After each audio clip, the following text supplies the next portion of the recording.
I totally messed that up. What happened? Sorry, everybody. I didn't unmute myself or you, Yep. and so we'll do that again. Thanks, everybody. Well, maybe people can read lips. Yes, they should. So let me do it real quick. Welcome to Linux Saloon. We're going to discuss Linux stuff. I'm Nate, and with me today I've got Eric, Joel, Jinda, and Colin. And Australia's making a 40% stand. If we had Vince joining us, that'd be a 50% stand. And then there's someone There else you from go. Australia that sometimes joins too, isn't there? I don't know. Not that I know. I think well, it doesn't matter. Anyway, uh, welcome everybody. How are you all tonight? Excellent. Good. I'm Fantastic. even better Good. now than I was 3 minutes ago. Is it because I screwed up, or because just in general? Listen, it is streaming. How can you not? I mean, it is Well- a characteristic of any stream I've ever been on. Maybe it's my fault. No. Well, I mean, no, it's not. It's definitely my fault. Fair enough. Yeah. Be sure. now. With Yeah. Be sure to do the straw poll if you have not done so. What is the straw poll is, what is your favorite format of all the formats that we do? We basically have four general formats. How many times can I say format in a sentence without driving that into the ground? So go ahead and do that straw poll, see what you like. I think last check, Open Mic Night was the favorite of those from Telegram and Discord. So I'm curious to see if what the YouTube folks will say. I think I would imagine distro explorations. Those are probably just as popular or more popular as far as. Oh, it's neck and numbers. neck Is and neck right now. Yeah, distro exploration and open mic night are 10 and 10. Yeah. I prefer like applications than distro explorations, but I think I can understand because applications are probably more focused while distributions are more general. Yeah. Yeah, in distros there's so many different experiences people Mhm. can have. Yeah. You know. And not that applications can't be as sort of rich, but it's kind of focused, Right. So although I talked for what 40 minutes last week on 3 or 4 different apps. So I kind of, after I did it, I was like, I probably shouldn't have read like the whole thing, but It's all right. anyway, Whatever. It's all good. too late to do anything about it now. Yep. So on the dock for today, we're going to discuss that straw poll, do our open mic night, do a little housekeeping, and then have our last call. But first, what have you been doing in Linux and tech? I want to share a little update on my Home Assistant, unless somebody else has something they wanted to throw in there. Because Eric, I want to put yours as part of the open mic night thing that we were talking about. Okay. So I use this system called, well, I use a few different protocols. So I have MQTT for most of my stuff, then I also have Insteon for some things that are a little higher powered. What are these things? For controlling lights and such in the house. Okay. Yeah, whatever. So Are they like little computers, little single board? Is that the device itself, or is that software? Or Well, no, these are devices. Like what kind of devices these Okay. are. So like I have these light switches. Okay, that's not really coming through. Wait, over here. There. So it's like a light switch that goes in the wall. Uh-huh. They also have some extension cords that have like a little module that I kind of like an aneurysm in between. That's a cutoff. And then I have Gotcha. and then there's just other miscellaneous things essentially. My thermostat, Okay. and those are mostly MQTT. This building is largely Insteon, which uses like little like either wall warts that can you put on the wall that plug into it, or I have the main switch in here is it's a higher wattage than what I could get in the Link-kind version, so I went with that. And then I already had Insteon at my last house. And holistically, this is the IoT, Internet of Things stuff, right? Or is this smart home? Or are they the same Nate's thing? IoT, isn't it? Here it is. So it's smart home stuff. It's not IoT because it's not. None of these things are on the internet. So like this okay. This device here, this is it's called a modem. It's from Smart Labs, Smart Home, whatever. And this is it basically just USBs into the computer that has whatever is controlling the your smart devices. So like I have Home Assistant is my primary thing, and then that connects. This basically is the bridge from computer land over to the the Insteon mesh network of devices. So it's kind of like Zigbee or Z-Wave. It's the same similar thing. This is a little bit so older. funny. I know nothing, so all of these names are just basically that you might as well be making them up. I'm making them all up entirely. And then I have like these right here. These I have an extension cord basically is cut into that, and that's what connects there. And anyway, then I have light switches as well. So the modem for my went out. This is a spare modem I had, which also doesn't work. But my main modem went out for the Insteon stuff. So I couldn't actually control the stuff out here since May. I haven't really talked about that, but that's why things have been more manual. And anyway. Wait, you had to walk up to a light switch like a Neanderthal? Yeah, like a caveman. I know, it was terrible. Man. And and push a button. I mean, can you believe that? To turn on the lights? Ooh, man. I know, it's terrible. You must have slept well at night, though, from all that exercise and energy. Yeah, well, I had to actually walk around and make sure lights were off. But I just got it back, I think, on Tuesday. I think is when I got my modem back. I've been using the thing for like 12 years, so the fact that it lasted that long, I think, is pretty impressive in and of itself. So it went out, and there was actually a service. Some guy on eBay said that he could fix these things, and so I paid for the service in May, and I finally got it back because he was like backlogged and whatnot. But I'm grateful I got it back, and it's amazing like how recovering that feature was just so nice to just have things working properly again. I mean, the house is fine because it's all MQTT there, but to have everything working great, it's just been nice. So anyway, so here's like a switch that would actually go into the wall. So you wire that up. So most of my stuff is this right here. And gotcha. Gotcha. So anyway, and these all I put TAS mode on them, so I ripped them all the whatever basically software's on there from the company. I don't trust them because they want me to use some sort of a Google app. Yeah. And that's not going to happen. We're not doing any of the Google stuff. So there's alternative apps though that can connect to the same devices and stuff, right? Yeah, you can. It's basically just a wrap around a web site essentially. Yeah, Home that's what provides. I figured. Yeah, that's what I figured. Yeah. Anyway, so I with that said, I'm just very excited I have it back, and now I'm back on the very I'm gonna say slow or undirected search for a good IP webcam that doesn't phone home. So I want to integrate that into the into Home Assistant Next because I'd like to be able to monitor things specifically outside and around. Because I live in a very low crime area, but crime does happen here. But I just want to be, I'd like to have that little extra security and so forth. It's always fun to catch the animals in the act too. Doing whatever they're doing on your property. You never know. Right, that's true. Do you need to say hi to your kid for a second, or have questions? He keeps poking me, and I'm not really sure like what he wants. He wants your attention. Yeah, but this is very odd. Normally he doesn't. He's not so insistent on my attention, especially since he knows that Linux Saloon's going on, and so he knows that I'm busy. But yet he's still. It must be important. So give me one. It has to be. So give me just one moment here. Maybe talk amongst yourselves. Maybe somebody else knows something. Yes. Joel looks like he knows just about everything. At least, if not, I have a question for. I have a question for you other guys. So, do you have any smart home stuff? Does any of this resonate with you? I don't. I just feel like I don't know literally anything about this stuff. I just found out switches, man. What's that? I don't know. You got Jinder. Oh, I got a smart switch kicking around. It's fun to play with. I never did, anything like Nate.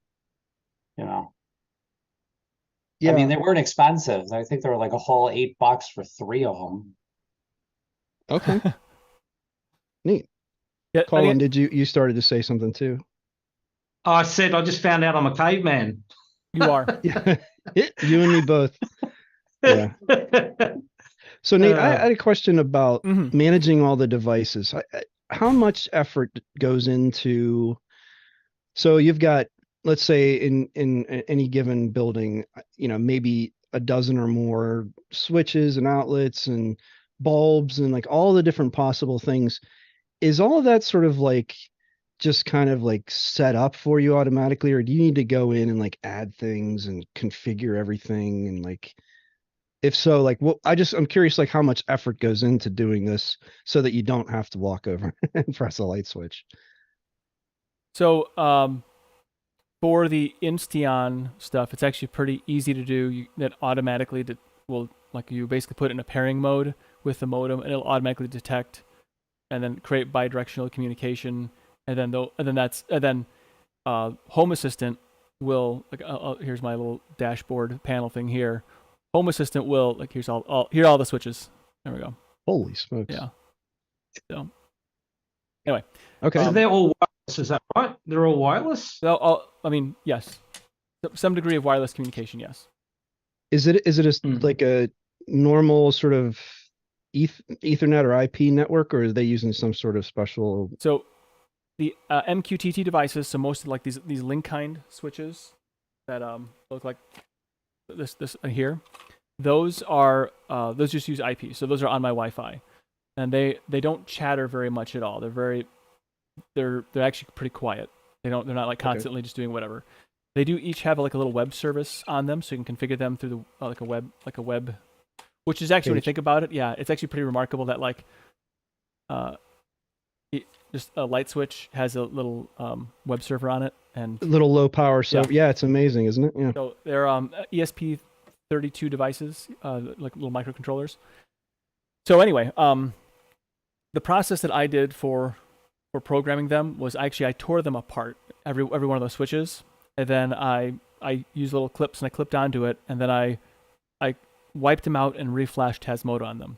You don't have to do that, but because I wear a tinfoil hat and I don't want them phoning home, I don't know who this company Linkkind, I don't know if they've got some crazy programmer in the back room that's like, I'm gonna find out this. Anyway, so I don't trust it. Well, hey, data is valuable. So I mean, even if they were anonymizing it, they might be somehow getting and collecting data from people's usages habits, and who knows what else. So and I have already a fairly limited pipe that goes to the World Wide Web, and I don't want to clog anything if I can help it. I want to keep it as clear as possible. Gotcha. So that said, then in configuring them, I basically set up what the MQTT broker is, which is the Home Assistant, so that IP, and then there's it's password protected, so I put the password in, and then I define what each device's name is, and I make it something that I understand. I have a nomenclature that I'm using, and then I can define with friendly text, like main bathroom light switch or something like that, or bathroom. Okay, I was going to say I'm curious if what that is, like what I think we're very similar in terms of like things have to be just so. Mm-hmm. So what is your basic, like, if you had, what is that bathroom switch? Like you just said. So the bathroom switch. So I want to basically say it's bathroom switch 1, 2, and 3, and then so 1 is gonna be the main lights, 2 is like the light over the tub, and 3 is the exhaust fan. Do you have them labeled somehow, or do you know how to like? They're labeled virtually, so they're not labeled like on the. I can't look at not on this light switch itself, but they're labeled virtually, and I know what order they're in, because that's when I pulled them out and I put them in. Fascinating. So I don't want so that's how, and I labeled them all something that made sense, like for their name, like there's like a user friendly name, then there's the name that how the broker defines them, and I want them to be similar enough where it made sense but not too long, so I kind of shortened some things down. And then so all the bedrooms, they have lights for the main lights and also for the fans. The living room has those lights. Actually, the lamps are controllable as well, so everything is controllable by Home Assistant. And the nice thing is like I have some automations in there, so like I created some virtual 3-way switches essentially. So the main lights in the big bay shop area of this place, they have they're Insteon, so they can't talk MQTT, but I can actually tell the state. The state is defined, is it on or off in Home Assistant. So based on that, I can set up another one of these little switches on the other side of the building, which basically all it is plugged into. Well, it's wired into the wall, but it's not actually, doesn't have any physical connection.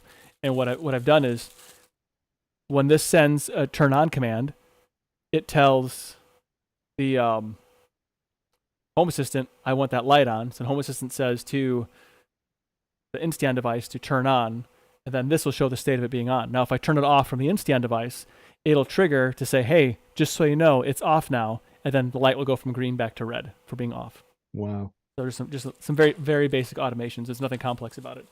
Basically, if I can do it, any knuckle dragger can do it. So I have always had a bit of a challenge introducing technology into the household because I live with a Luddite.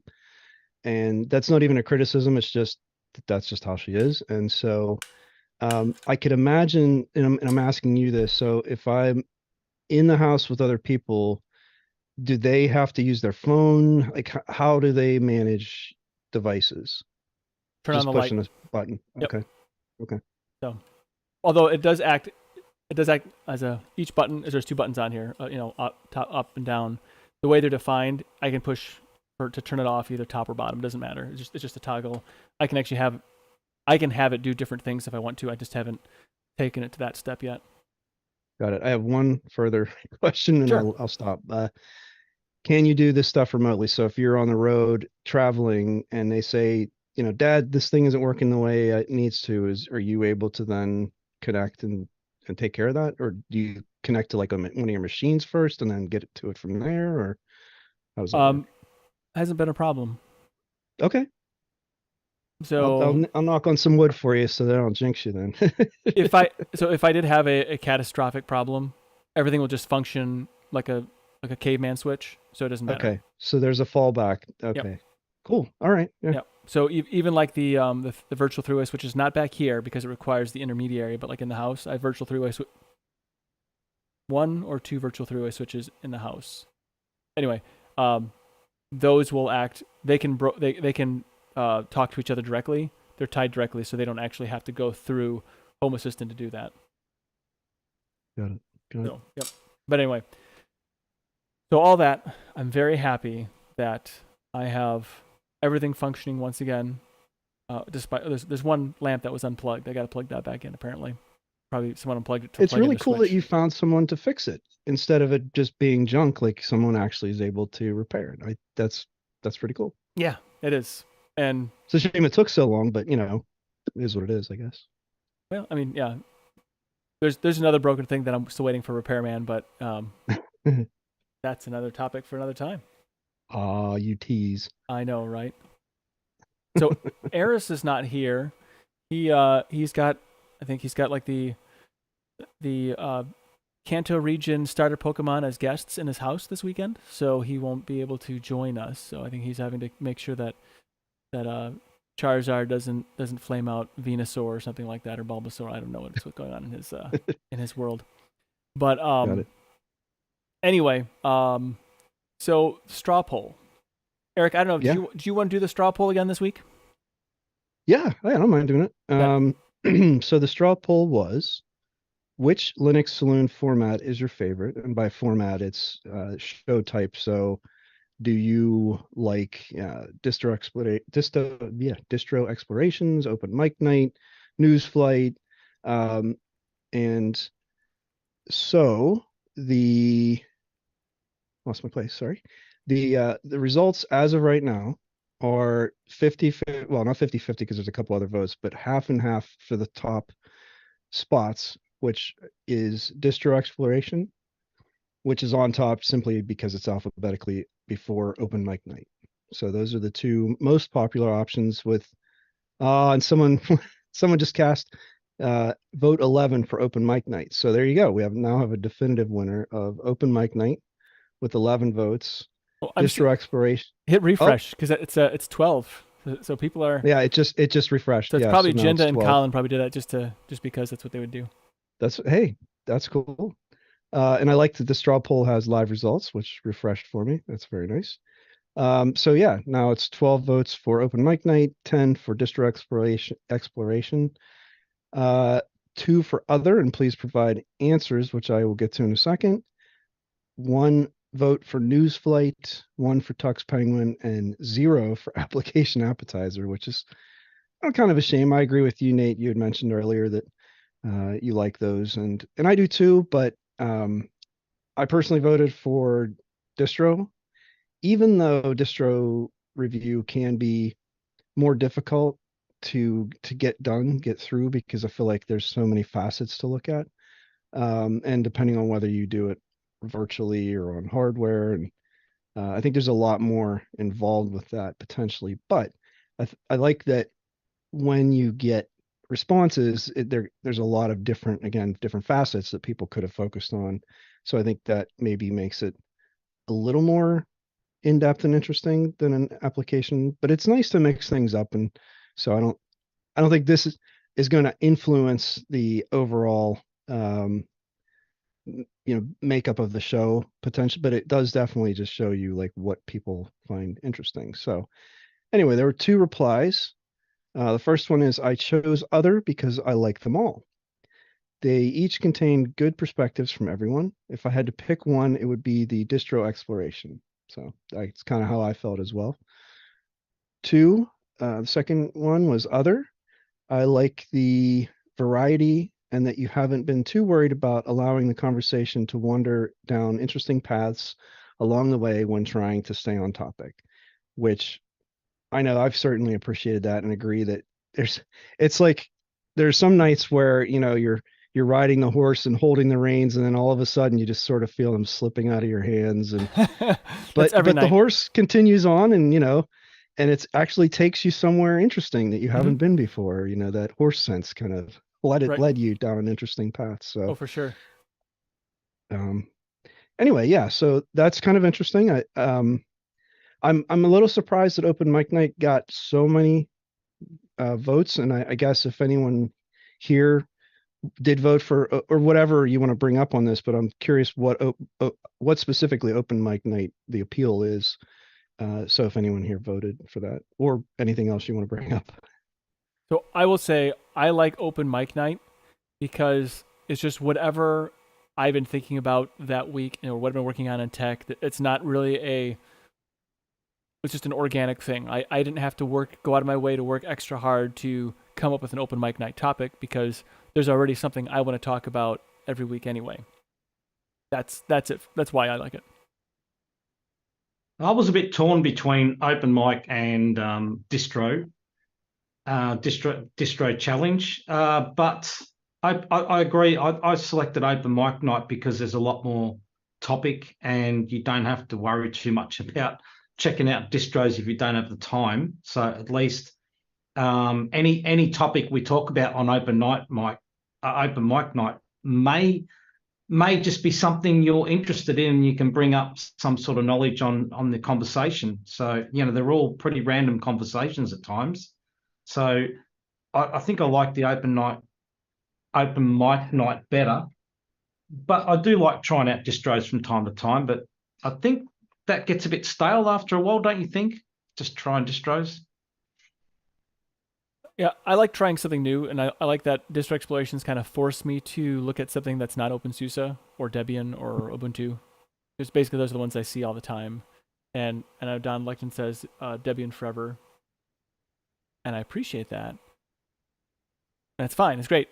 But I like to see other distros as well, just because, like, how are they solving problems? How are they doing things? So that's fun for me to do that, to see that, and how are they expressing. I think like a desktop environment is largely an artistic piece.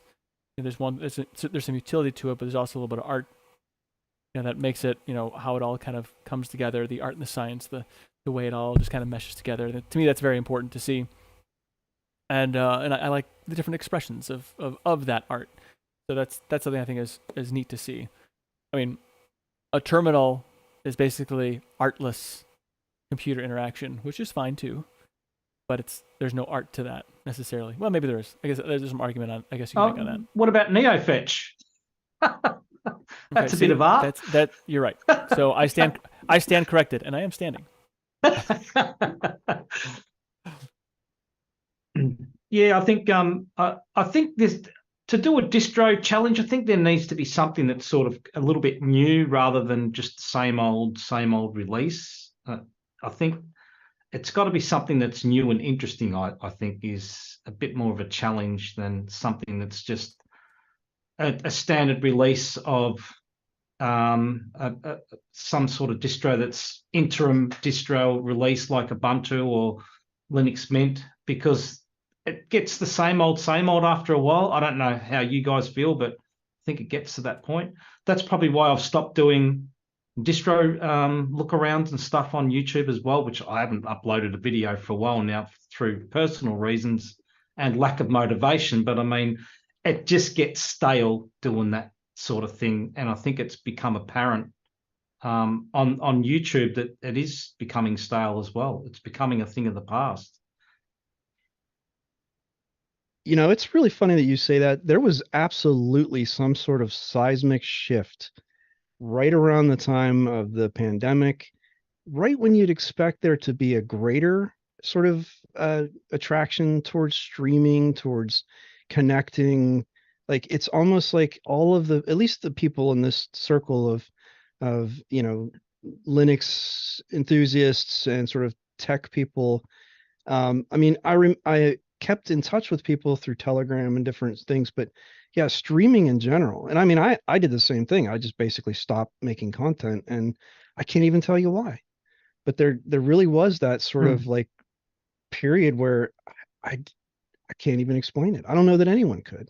It's just so strange. Yeah, I don't know what it is. I think for me, I spent many hours on the weekend just creating videos. My videos would take hours because they're all about installing, probably dual booting and things like that. So you've got to get it right, and you've got to make sure the content is right. So it can take you many hours, and it was draining me big time. And not only that, you get people on your comments asking a question that's clearly stated with my own voice and a visual of the question that they asked, and you're thinking to yourself, why am I wasting my time when people aren't even watching what's in color and with a voice telling you, explaining everything exactly right.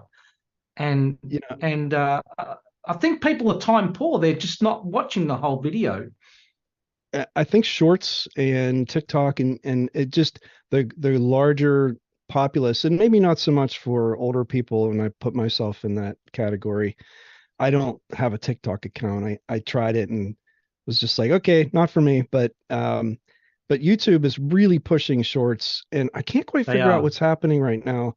In my normal suggestions, like if I look at, there's 12 videos or something, it's like 5 of them will be 40 seconds long or something around there. And I'm like, they're putting that in there as a video, but that's a short. And is it the creator doing that, or is it YouTube making people watch shorts whether they like it or not, because they're putting them, because I closed the shorts section months ago and I never see it anymore. But it's almost like they're subversively trying to put them in there. But even myself, I've thought, because I had the same exact situation where it was like people asking the questions, and I very clearly documented it. And most times I don't mind, especially if they are polite. But at the same time, it's like I did take all this time to very clearly explain. And so now I'm thinking, okay, I've got a couple ideas for things I want to make a video on, but I almost feel like I could probably do some kind of like really boiled down short version of something that may have been a 5 or 10 minute video in a minute or less. And maybe that's what people want. I don't know. I think that's what people do want, to be honest. I think that's where it's heading, because I think people must have so many subscribers. I mean, and if all your subscribers have 20-minute videos, how do you get enough time in the day to watch all those, right? I mean, it's just almost impossible. It really depends on the type of video you're making as well. Like there are long form videos for, like, say, a history channel or some kind of science channel or something like that. Those long form videos do well. But if you're just going to talk about an app on a Linux box or something, you can do that in a short quite easily and get most of the pertinent details out of the way in like a quick, like a hypercut 1 minute clip. And the long form doesn't belong in everything anymore. The idea of like making a 10-minute video for everything is just gone. Yeah, I agree. I have to agree with that. And I'm sort of agree with that. yeah, go on, Joel.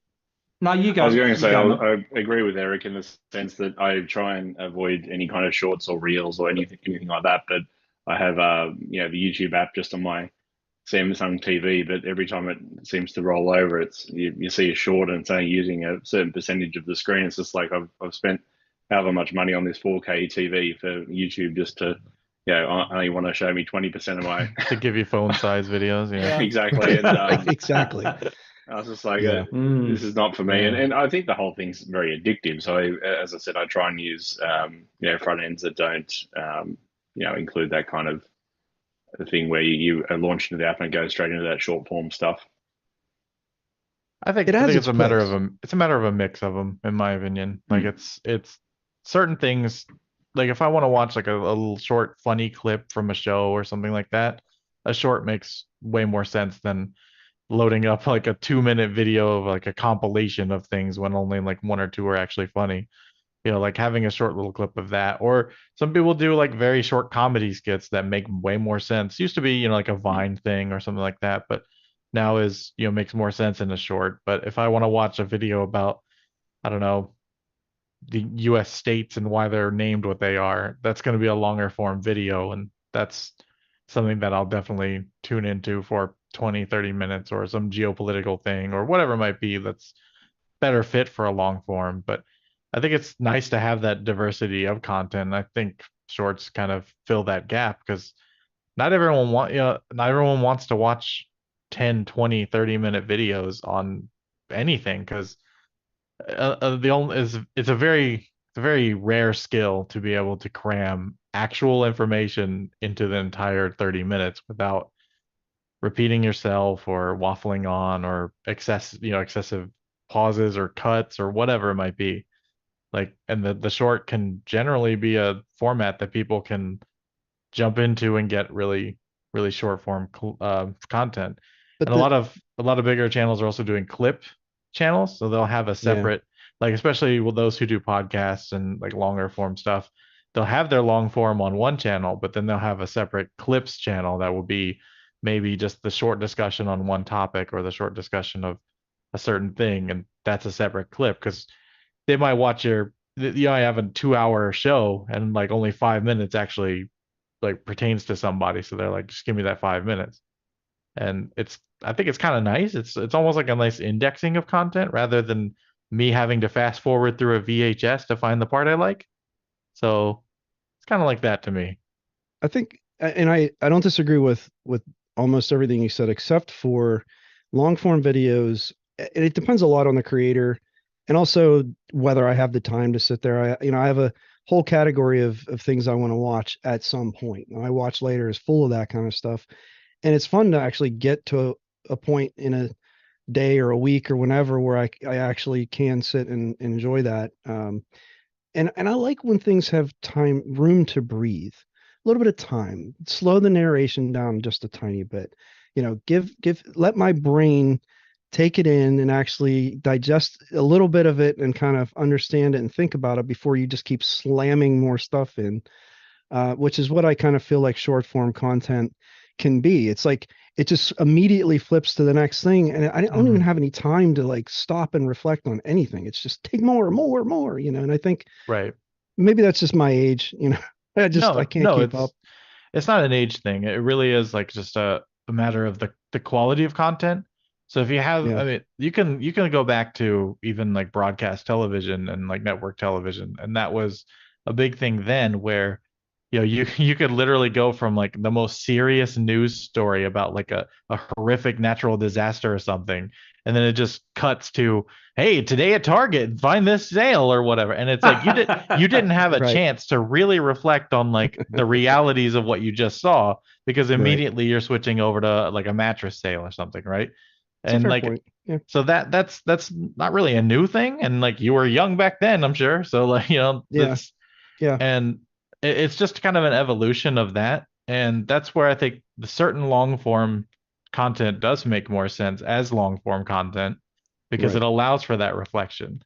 But short form content, like, sorry, if I'm watching some dude just like totally like bust his butt on a bike, like that's cool. I don't really need to reflect on other than the fact that that was funny and then move on, right?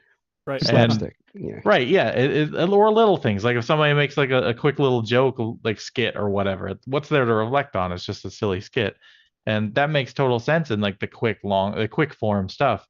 But also, Colin kind of hit on the nail there. A lot of people are time poor, and if they can cram as much content in the time that they do have, that's better to them. It's better for them. People like myself who I love long form stuff. I dig that stuff. I'll digest a 30, 45-minute video, but realistically, how many of those can I fit in an evening or morning or whatever, right? Yeah. That's so, correct. Whereas how many, if I take a 40-minute video about how Saudi Arabia is a failing state, how many of those shorts could I fit in there? Well, about average of 40 of them, right? So yeah, it's kind of the same thing. And I don't think that one type of content is better than the other. I think they just fit different audiences. So, And it's not a matter true. of like, I don't think it's a matter of attention span or the psychological, like, there are psychological manipulations to it, but that's the algorithmic nature of YouTube in general, not just shorts, right? Yep. Steve So makes a good it's point. just different.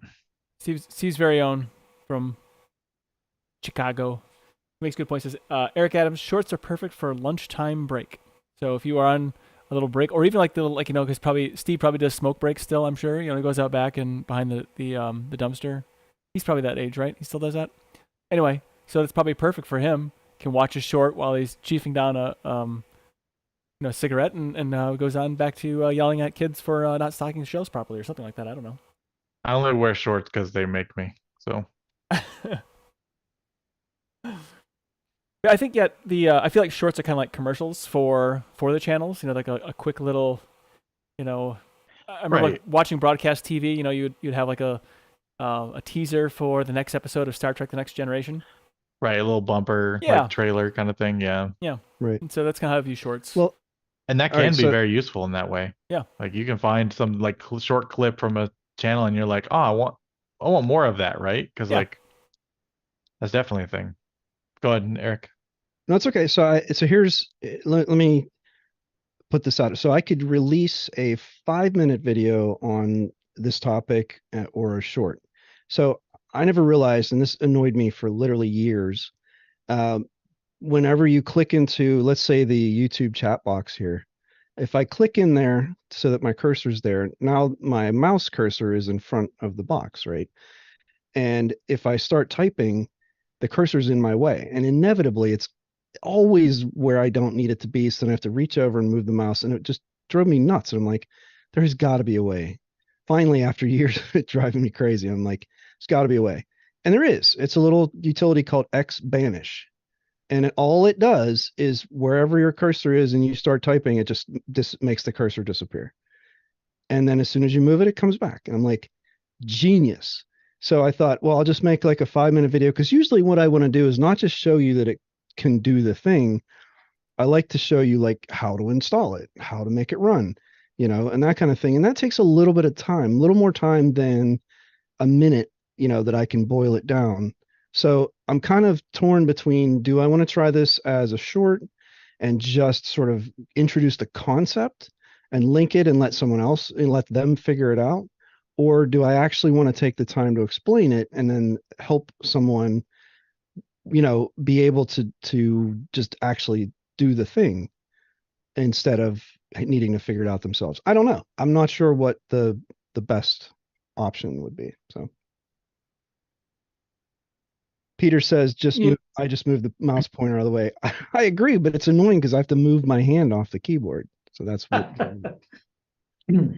Anyway, I think you could cram that in a short. To be honest, I mean, a quick install.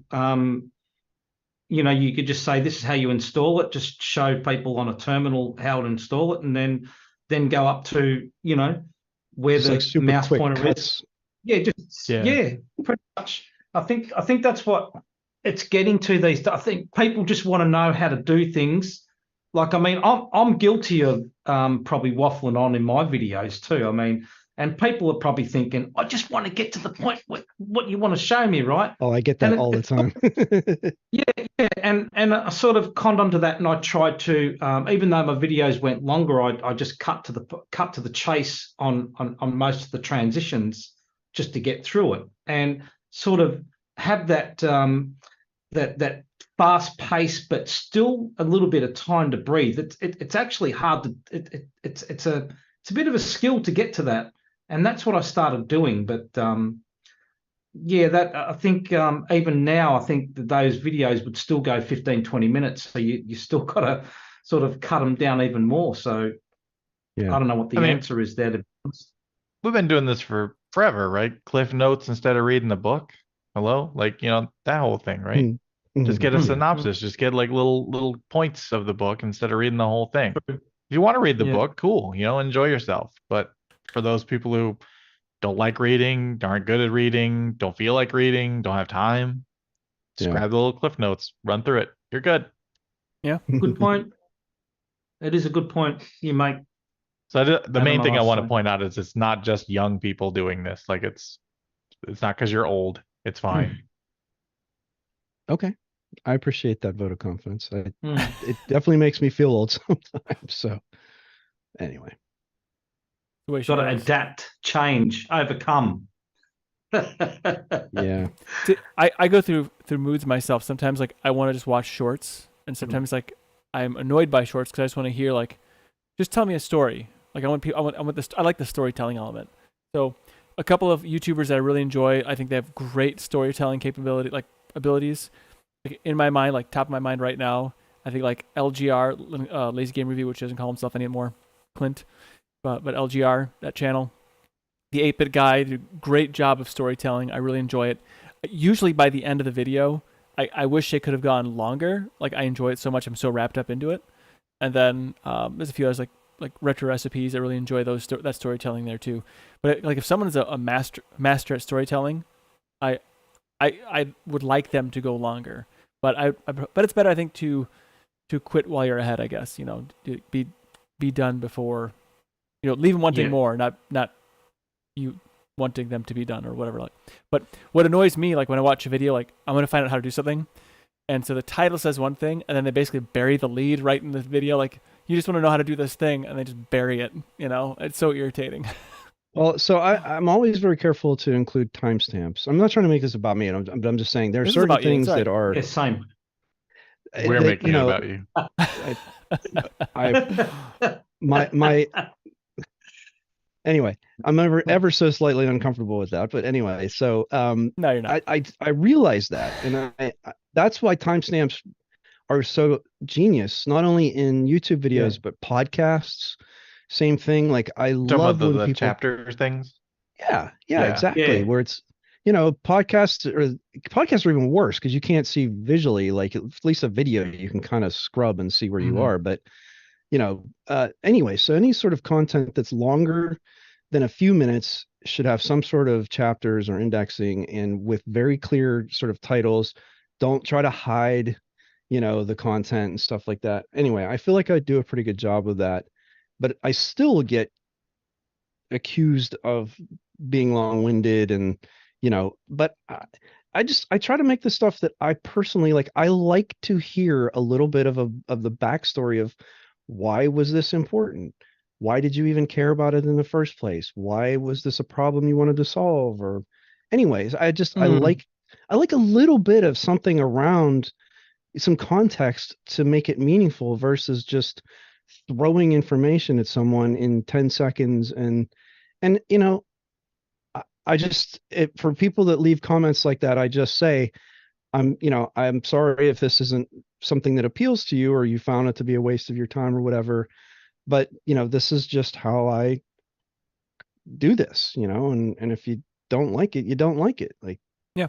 So I think we need, sorry, Adam, go on. I was gonna say there's a newer feature, newish feature on YouTube. It's been around for like premium folks for a while, but if you mouse at least on the web, if you mouse over the timeline, you often get a most viewed area. Like you get a nice little bar graph of like where people mostly watch. Yeah. And so if I load up a video that's like, I don't know, how to set up G-Sync with Reflex or whatever, and like it's a 10-minute video, I'm just gonna look at that timeline for the spike, and I'm just gonna skip to the spike because that's where the information is. Yeah, Like fair I enough. know it's all about watch time and all this, and like, but no, like I don't need 3 minutes of what's up, it's your boy. Go ahead and subscribe, hit up Patreon, blah blah blah. I don't need that. Yeah. I don't No. need followed by a 5-minute, sponsor ad only for 30 seconds of information. Here it is. So- Here it is. It's the custom, right? I went to a website and put in my channel name and got this like bumper Yeah, video, yeah. right? So And it's all got that annoying like pop-up thing with a loud click noise and all that. Yeah, Always, just canned always. stuff. Yeah. Or the It's ding. Don't need at any of least- that. It's at least 30 seconds long, right? So now you Right. know where you are, right? Then I'm Yep. going to come on and tell you about what you just saw. Oh yeah, and 2 Yeah, minutes later, maybe I'll get to the, yeah. Yeah, that's- and so all I do is I take my nice trek up the most watched mountain and I just find what I need. That's what I do. Yep. See, the one problem is with videos is, especially if you're doing like Linux videos and trying to explain things, like you said, Eric, the timestamps are really handy, but do you make several different videos that go really quick, or do you try and fit everything into one video so people don't have to go looking for the information, because Yeah. all the information is in that one video, right? Yeah. So that's one of those things where you got to figure out what's the best way to go. One of my biggest, I don't know, I guess I have to call it a failure. I created this video that was it was an hour and like an hour and 10 minutes long, I think. That was complete comprehensive guide on the non-technical person's way to try Linux without messing up their computer. It has literally it had a PowerPoint presentation. Like, I put so much work into this thing, and it is one of the least viewed videos that I've ever made. Like, people don't want it, So yeah, that's the I'm way also it gonna goes. I'm also gonna say here that maybe video isn't the good plot. Maybe video is not the right format for any of this. Like, just Yeah. straight up. Like, because think about it. Imagine here's my thought. Imagine if the Arch Wiki was just videos. How miserable would it be to find an answer? That would be awful. How You're right. miserable. Yeah. You can't copy and paste. You can't like check, certain bits. You have to like, oh, I got to make sure I get to the right spot. I can't, any of that, right? Imagine that. That would be awful. Exactly. So maybe wikis or like written content, or maybe that's a bit more appropriate for the stuff that a lot of people are making videos about. Yeah. Yeah, especially right. technical stuff. I find that for what I like are like articles, and they have like little videos, like, so they explain stuff, and they have like little videos that demonstrate it, and then it goes on more like a mixture of. And I've done a few of these too, where you're mixing video content along with the written content. It's a nice like step by step, but it's not good for like entertainment. It's just utility only. Yeah. How did we get on this conversation? I'm not sure how what happens. I really have no idea. Like, how do we actually wandered on over here? Because we're doing the Probably straw Eric's poll. fault, I think. It was my fault. Yeah, I'm sure it was. It was. Yeah. I didn't do it on purpose, but that's exactly what happened. Yeah. So anyway, we were talking about, the way it started was we were talking about the straw poll and what types of episodes we like. Mm-hmm. And True. And then it kind of went off onto content and things like that. So I had originally asked the question, because Open Mic Night won, what it was about Open Mic Night that everybody liked, and that's the road we started down. Mm-hmm. So was there anything else on the straw poll that folks wanted to mention? The obviously Open Mic Night was the most popular, but distro exploration was the second most popular. And I feel like we haven't maybe done, and maybe this is me, I just haven't participated the way I should, but I kind of feel like we haven't done like a really dig your teeth into distro exploration. But all of them have time.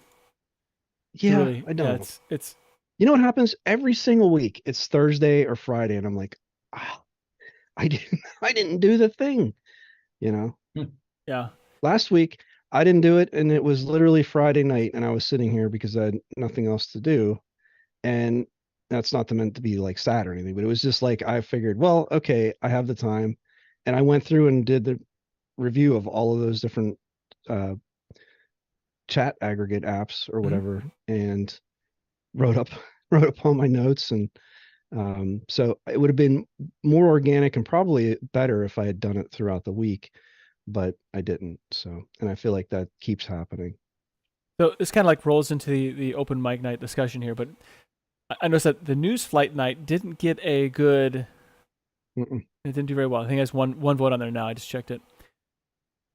And I was thinking, like, when we do news flight nights, they always end up as being more open mic night anyway. So I use the news as basically a starter to throw, like, here's the topic, and then we'll talk about it. And that's really the only difference between a news flight and open mic night. So they're both really kind of the same, really, because for open mic night, if I don't have any, I get a list of basically news items that I'll throw in there or whatever. So I don't know. I guess I'm not really sure. They're basically the same show, with maybe one being community sources and the other being news sources, I guess. But they're really basically the same thing. The poll has spoken. Yeah, I'm just saying. We need to have open mic night and no news flight night. You know what I would spoken. like? What I would like is, and I think most of us that are on here do contribute, but I feel like a lot of times I end up talking to more than I should. And I don't know if that's what keeps other people from bringing things up or not, but I would like to see a more equitable distribution of like people just saying, I'm talking about this thing, or I mean, it's not like I'm talking and no one responds. That would be really terrible. So I'm actually reminded of something we do at work. I think every couple weeks, every week. No, we have these demos that we do. So like each team, like they'll have a few teams each session, and they'll go through and take just a few minutes, and they'll talk about what their team has been working on, what they've been building, what they do a demo of something they've worked on, something they've built, or something they've kind of solved or whatever. Maybe that kind of model could be cool, that like someone could either volunteer or be voluntold, whatever that might be, and just go on and like talk about the thing that they're doing or they're interested in, like as a demo of sorts, rather than just a random assortment of things. That's actually But of course I've done that before, and everyone's just been crickets. So I kind of get why people don't. But So are you talking like screen sharing or something on this show? I mean, it could be a screen share. It could be just talking about it, like just kind of like Nate earlier was talking about the light switch stuff or whatever. Like you could have like one night where it's like, Jinda's gonna show us how to, I don't know, build a crane. Yeah, build a crane, right?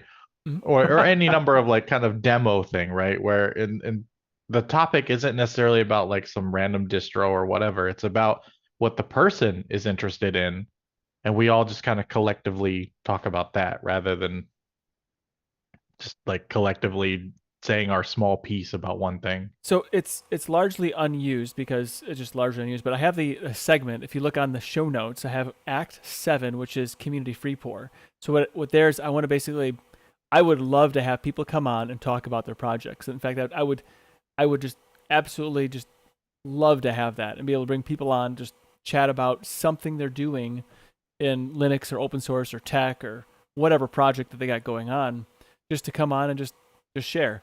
I personally, like when you share your building of the silver blue images that is done on GitHub and pulls down because it has all the different little driver bits that you need for your crazy laptop that you have. To me, that tickles my nerdy nerve endings. Like wow, that is just neat, neat. And I like those things, and I want to hear more people doing neat things. Even if it's it could be video game related. How they maybe I have to be careful with like how you hack something, but like building something or even your collection of big box video games. I don't know. I'm just thinking anything that's Linux tech open source related, really, and focusing on somebody in the community, I think that'd be great. Like I don't know if it'll ever happen, but like getting Anna Rita on here to talk about how she does, her management of her technology, because she seems like a little bit of a Luddite, not entirely, but like she likes things a certain way. And I would love to have like an interview Anna episode, just because I think there's lots of interesting people that watch and listen. Or Don Lackland, he's obviously very opinionated, and I think it'd be interesting to hear more of his opinions. And I don't know, just things like that. I think it'd be a lot of fun. Think of it as a combo of the Saloon and the Linux Spotlight kind of thing. Yeah, right? exactly. That's exactly it. So an interview, but a group interview. Right. Kind of like a well, they present like what you're saying. They're that team presents or whatever, and just talks about their what they do. And so yeah, and after they talk about their thing, people can ask questions and all that, right? Yeah. And because I think sometimes like people have unique solutions for things. And did you see Don's? I'm not opinionated. That's your opinion, Don. Yeah, that's a hard one to win. It's like someone telling you you're angry when you're not, and then they keep insisting to the point that you then are angry. Right. Yeah, exactly. Fool me once, shame on me. Right. Oh, Fool me goodness. twice. Well, that's just not going to happen again. He knows. That's okay. Gotta laugh. And I think that's important. I really like the idea that that this is just a group, that we all have different things that we're doing and interested in, and things we need to focus on, and whether that's just a little bit of time that people can participate, or they're doing stuff all week. But I do love that the varieties here, and that we're all talking, even if people are in the comments and they're not on here, we can still include them. And it's fun. Yeah, it really is. So the sounds like the straw poll basically just gave us a little more insight into what people have an interest in, but ultimately, all these things. And you're right. I mean, I think Open Mic Night and News Flight, they kind of have some crossover on the Venn diagram, where it's kind of like News Flight, you have more sort of supposedly set topics. It doesn't really work out that way, but and then Open Mic Night, you sort of have little seed topics if people don't come up with things they want to talk about. So, but ultimately, I think the feedback seems to be that people are enjoying the different things that come up, and that there's a variety, and it's not always the same thing. I know for me that keeps it interesting. So it also makes it less work for for me taking the time in an application or distribution. That does carve out a lot of time that I have to set aside to do that. And so doing it every week would probably burn me out, but doing it every fourth week or whatever, and we could do it more often. There's not really anything that forces us to do it at that cadence, but it'd be certainly fun. They're certainly fun to do as well. Dawn says, I'm happy to have my own opinions. There are times where I'm trying to persuade, and times when I'm trying to be funny. The key is, can we tell the difference? Well, I mean, I think it doesn't matter really. I mean, it's not, I think it adds color, no matter whether you're trying to persuade or be funny. It adds color to the conversation, and it's always great. It's always appreciated. So it doesn't matter. Yeah. All right. Well, hey, we can slide right into Open Mic Night. We have a couple of things we can talk about, but is there anyone who would like to bring anything up? Any things going on, or any news story you saw, or anything that mostly tech related? But hey, we're all here. I saw that there were some new vulnerabilities for some CPUs. That was kind of neat. Vulnerabilities, that we should all be somewhat worried about, I guess. I don't know. That's neat. Oh, do tell. Hey, I'm eating like a potato wedge, so give me a second. When Spectre and Meltdown happened, I was just it was so frustrating. Right. So get ready for that. There's always been one for the Zen processors that's been going on. So they have all these goofy names. I can't keep them all straight. But there's a major vulnerability for Zen Ryzen processors. This is any Zen-based CPU from Zen 1 to the newest. Hmm. I don't know what the actual like ramifications of the like mitigations there's going to be for that one. I have not really looked into that, but there was one I think they call Downfall. I don't know if it's named after the movie or what, but it's for Intel CPUs, and it only seems to affect 11th gen and older. So I think 12th and 13th are perfectly fine. Um, but I saw, and I didn't look again super far into it. Maybe someone else did.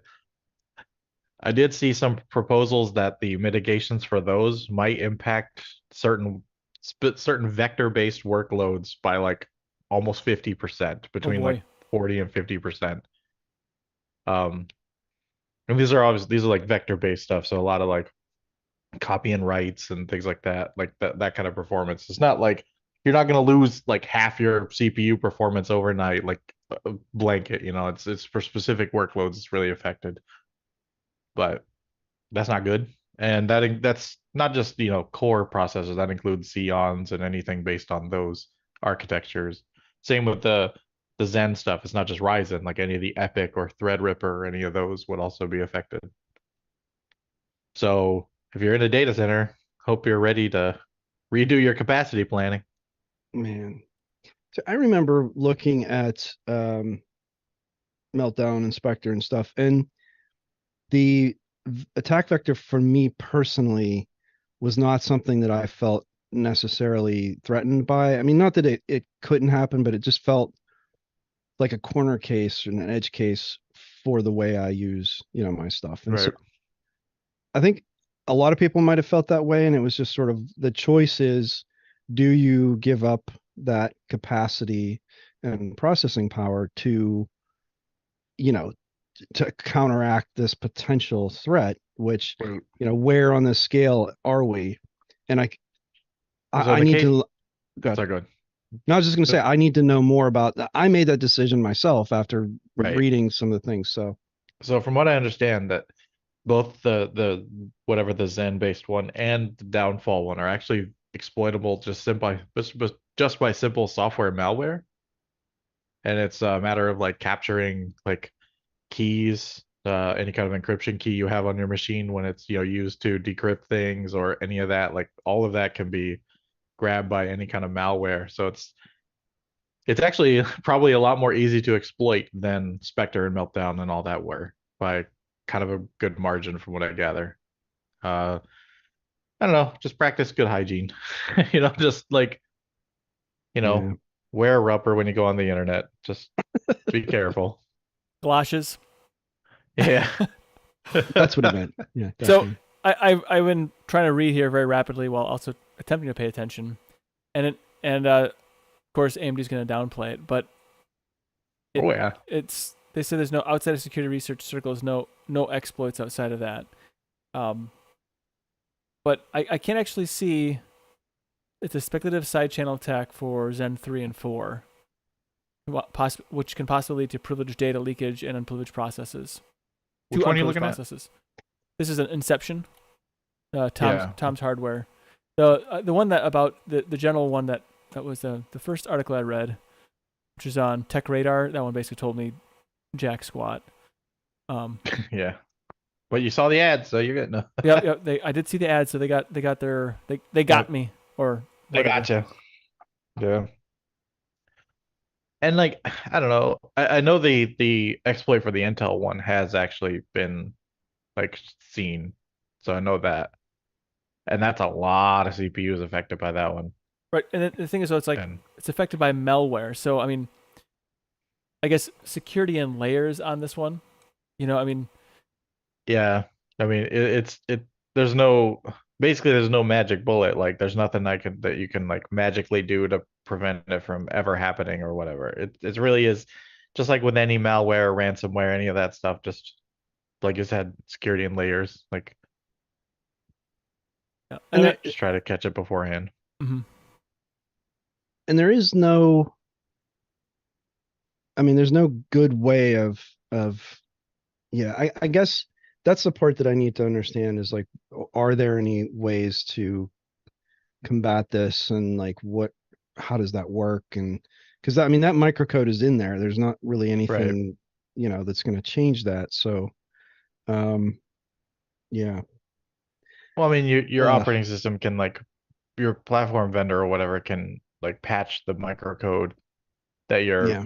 you're basically to disable that feature or whatever it might be that has the vulnerability to prevent it from being exploited. But I think for most desktop people, just practice good hygiene, right? Like just practice good like reasonable security. Don't get all paranoid, don't get all crazy, don't go running tails and cubes and all this other just chill and just be smart. Yeah. So I'm trying to get to the point in the article where it explains a little more about like how it can be, because right. Nate, you just mentioned that they said it was security researchers and there's nothing in the wild. Right. So AMD, as if that's always going to be the case. Right. So security researchers found it and they've published it, so now it's a problem. So AMD says that it believes the inception vulnerability is only potentially exploitable locally, such as via downloaded malware. So good general system security practices, which makes sense. But I think that's true for any. I think with anything that's going on the scary World Wide Web. So the right. researchers, I think the issue is just how low level that type of vulnerability is. So Inception researchers reckon, I like that they use reckon in this article. Inception could be used by an attacker in the context of cloud computing where several customers share the same processing hardware resources. So again, it's targeting. Right. It's probably targeting more likely not local. Like if you have if you're hosting things locally and not in the cloud, you're probably fine in this. But if you're hosting something like some sort of shared hosting service, I think that's probably more likely where you're at a greater risk. A machine that's right, exposed to the internet. Right. Yeah, because you could pack it into any kind of like VM escape vulnerability or anything like that. Is this like a reverse Moore's law? Like we've kind of plateaued in a lot of ways with the amounts of processing power that comes out in any given period of time, and now we're going to start going the other way. Like we have these processors that are very performant, and now we have to saddle them with these fixes to counteract flaws in the code. I don't know. It's always disconcerting that something as fundamental as the processor is flawed in a way like this. Well, I mean, I think it's largely like I think a lot of these, not a lot of them. I'm no electrical engineer. I'm not like there are way better, more qualified people. My right viewport from afar, it seems that some not all, but some of the performance gains are often on the backs of sort of bad security, if you get what I mean. Yeah. Like that. Well, because when you put in mitigations for these security holes and you lose like a large percentage of performance, it's like, so they may not have known that they were a security problem, right? Because these things are infinitely complex, it seems these days, but like that kind of thing, right? That an inherently insecure architectural choice leads to performance gains and then later finds out that that's problematic, right?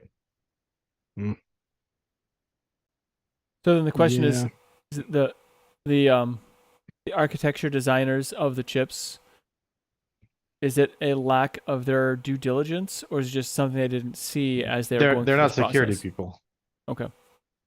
They're electrical engineers. They know lithography. They know the quantum mechanics of a chip. They know that kind of stuff. They're not security researchers. So I wouldn't blame the engineers who are designing the chip. Maybe blame the the lack of security oversight at the chip makers and the chip designers rather. Like that kind of thing. Or honestly, my personal belief is the development cycles are too short. Yep. And the That competition. the insistence on releasing a chip nearly every year with newer, you have to outdo your old one. You have to lower your power or like increase your performance or whatever you need to do. And that breakneck speed leads to mistakes. Because how is it that a vulnerability affects generations, many multiple generations of a chip? Because many multiple generations share that same thing because 5, 6, 7, however many years ago, they were pressed to push, push, push. Yeah. At the same time, I almost kind of think that maybe, I mean, this is not like an easy to exploit bug necessarily. It's going to be, I mean, you fool anybody and like social engineer anybody into clicking something. Like you fish them, you do any number of like it's really easy. If it was really difficult, why would we have antivirus, anti-malware, anti anything? Why would we care about any of this if it wasn't easy? When like that's why those layers are there, because it actually is pretty easy to accidentally get some malware and not realize it. true.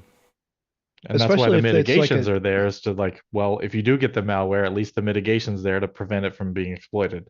But sorry, your vector-based stuff sucks now. I mean, there are definitely risky behaviors, but even then, like you really have to be either completely stupid and like accept the prompts and clicking everything you see. But the greater worry, I think, would be drive by. If any of this could be done, just in passing, or in a, not actively having to do something for it to happen. That's the most nefarious, type of vulnerability, in my opinion, is that, you just go to a website, or you know, you're not really doing something that is like, I'm clicking OK to a prompt, something that's quite obviously a risky behavior. Um, so I think I'd want to understand that a little more. How easy is this to exploit, and how likely is it that I may encounter it myself? So, well, that's a good one. So to address Don's response to me saying if we have X, then we needed X is fallacious.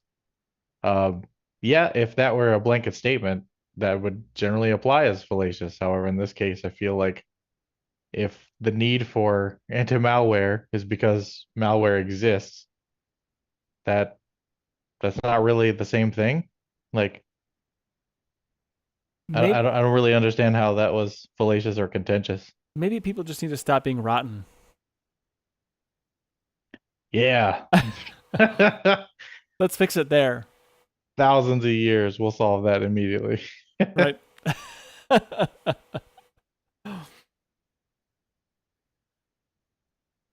So, Oh my. Well, I guess what? I just gonna say, I guess we have to keep our eye on this as it develops to understand. Well, now that I do actually manage production systems now in my like in my real life, this becomes more concerning to me, and I did not get any of these as my like I heard it from here at Linux Saloon before I heard it from any of my other resources. So I'll probably ping my cybersecurity folks and say, hey, what do you know? We don't have any AMD systems, but we do have Intel. So I wonder what risks we have going on. What risks we have, like what our exposure is. But you're right. Someone, and we actually had our Office 365 compromised. One of the employees. So I don't know exactly how that happened, but it happened, and everything's two-factor authenticated. So anyway. So there is the idea of prompt fatigue that people do, and like they don't like they become so trained to like just approve something or whatever, and they just do it. They don't even think about it. They don't even think about it. Yep, I'm the worst. I should know better, but it's more about websites throwing things up in front of me, or repetitive things where I click and then I go, oh no, what was that? But I'm terribly guilty of that, and it's something I really wish I didn't do. I'm quick to say no, not yes. And we have this VPN service that we use, or whatever system it's built into the firewall. And if there's a prompt on there, if you hit yes, it actually cancels it out. The way it's actually worded as a negative. It's kind of funny. And so I'll have people contact me saying I can't get on the VPN, and I'll say, well, when does it stop working or whatever? And they tell me, says, oh, well, you have to actually hit no because you don't want to do that, and then it'll continue. But anyway, it was just because people are so used to hitting yes, it'll cancel them out through a yes or something like that. So I can't remember the wording exactly. And then because it's like it uses a two-factor authentication, you have to authenticate it on your phone. It uses like Duo or whatever as the authenticator. So yeah, it prompts you, but for whatever reason, everyone with an Apple device for a period of time, it wouldn't prompt them. It'd have to actually be in the application to get the prompt or whatever. So that was also kind of fun too. And they're all just simple fixes, but if you don't know what you're looking for, I mean, how people aren't, they aren't going to know. So anyway, it's just things like that are fun. So, Eric, before the show started, we actually started a great conversation on the neat things happening in distributions. You wanted to look for your next distribution for Distro Hoppers Digest, and you specifically stated how neat things were. And so now I'm curious to know can we pick that conversation back up, how well it was going between you and Colin, and without falling into a couple of potholes here as we drive through. No, I think so. So one of the challenges I've faced with Distro Hoppers Digest is I'm trying to be a little bit strategic about my choice that I make. So I don't want it to always be something that either I'm very familiar with or comfortable with. And also I don't want it to be something that is necessarily related to one that I just tried, or that someone else on the show has tried. And so I'm trying to work between all these different variables and figure out like what to try. I was thinking maybe an Arch-based distro because none of us have done much with Arch, and also I'm a longtime Arch user, and I haven't used Arch in probably a good year. And in that time, there have been a couple distros that have caught my attention that I wouldn't mind trying. Reborn OS is one. So there are a couple in there, but then as Colin and I were discussing this, he came up with Rhino. And so Colin, why did you think Rhino would be an interesting choice for me? Rhino Linux is a rolling Ubuntu distro, so it follows the interim releases, I believe, of Ubuntu, and they've introduced some interesting things. Their own desktop called Unicorn, which is an XFCE desktop, looks really nice. They've also got this thing called Rhino Drop, which allows you to share files amongst other computers on home network, I think. Your local network, yeah. So it sounds a little bit like a Linux Mint Warpinator, maybe. That's what it sounds like. They got their own Rhino package and a few other things. They've got a Pack Store, which is an AUR for Ubuntu base, which is quite interesting as well. They also have Nala, which is a really nice terminal based thing that makes your terminal look really nice with all the commands when it's installing and that, so it dresses the terminal up a little bit. So they've got some really nice things happening there, and I have tried it, but I didn't sort of go too far into it at that point. Probably will revisit it, but they've only just recently introduced Rhino Drop, and they've done their website up a bit better as well, so that's looking nice also. So the website looks great. Yeah, it does. Yeah, they seem to be getting very serious because the gentleman who was making this was doing it just part-time with the GNOME desktop. And with so much interest in and the amount of users that he was blown away that he had, he decided to go the extra step and make it a bit more serious. So that's what he's done. And it is quite an interesting distro, I must say. So I thought that might have been an interesting one for you to try, even though it's an Ubuntu base, but it is a rolling base. Yeah, that idea of a rolling Ubuntu, like I've seen that somewhere else. I know there was, I think, who was it? Geez, I can't think of who it was right now. Anyway, I I know there was another project that was sort of doing the same thing. Wimpress, Martin Wimpress, I think, had something where he had kind of a rolling.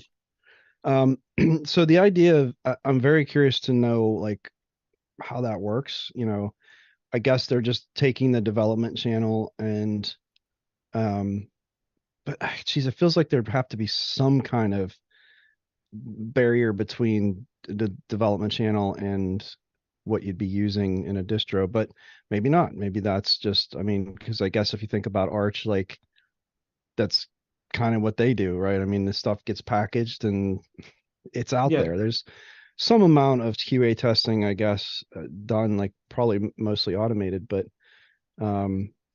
so yeah, just there's a couple of really interesting concepts here for me in that a rolling Ubuntu is neat. This AUR, what did you say it was? PackR? Packstall. Packstall. So Packstall.